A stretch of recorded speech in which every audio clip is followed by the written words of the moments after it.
یہ شیعہ مذہب کی انتہائی مستند کتاب 12ویں ہجری صدی کی چھپی ہوئی ایران کے احتجاج تبرسی، یہ کتاب میرے پاس موجود ہے، اور شیعہ مذہب کے علماء کا اتفاق ہے کہ اس کتاب کے اندر جتنی حدیثیں آئی ہیں ان میں سے کوئی ایک حدیث بھی موضوع یا ضعیف نہیں ہے، بلکہ صحیح یا حسن کے درجے کی۔ لیجئے، اس میں یہ آیا ہے کہ حضرت امیر المومنین علی مرتضی رضی اللہ تعالی عنہ فرمایا: اما اہل الجماعت فانا ومن اتبعنی وَإِن قَلُّوا وَذَلِكَ الْحَقُّ عَنْ أَمْرِ اللَّهِ تَعَالَى وَعَنْ أَمْرِ رَسُولِهِ۔ آپ نے فرمایا کہ اہل جماعت کون ہے؟ آنا، میں۔ فرمایا کہ میں اہل جماعت ہوں، میں علی اہل جماعت ہوں۔ وَمَنِ اتَّبَعَنِي، اور ہر وہ شخص جو میرا سچا پیروکار ہے وہ بھی اہل جماعت ہے۔ اب بتاؤ شیعہ کہاں گیا؟ اہل جماعت میں ہوں، اور جو میرا سچا پیروکار ہو، چاہے پھر یہ لوگ تعداد میں تھوڑے ہی کیوں نہ ہو۔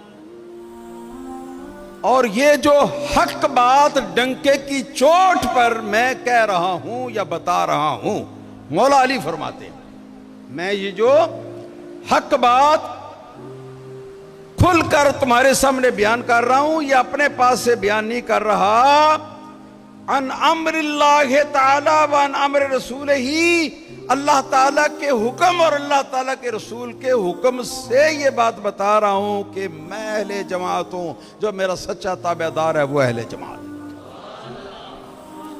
اب اللہ کا حکم بھی ہو گیا، رسول اللہ صلی اللہ علیہ وسلم کا حکم بھی ہو گیا، کیا؟ اہل جماعت برحق ہیں۔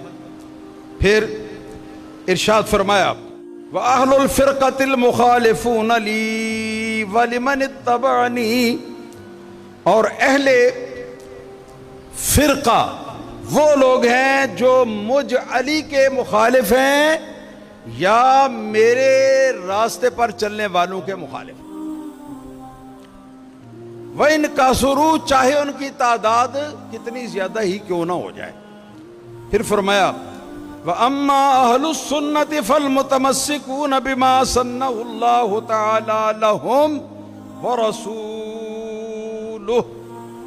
آپ نے ارشاد فرمایا کہ اہل سنت وہی لوگ ہیں جو اللہ اور اللہ تعالیٰ کے رسول نے راستہ ان کے لیے بنایا ہے یا بتایا ہے، اس راستے کو مضبوطی کے ساتھ پکڑنے والے جو ہیں وہ اہل سنت ہیں۔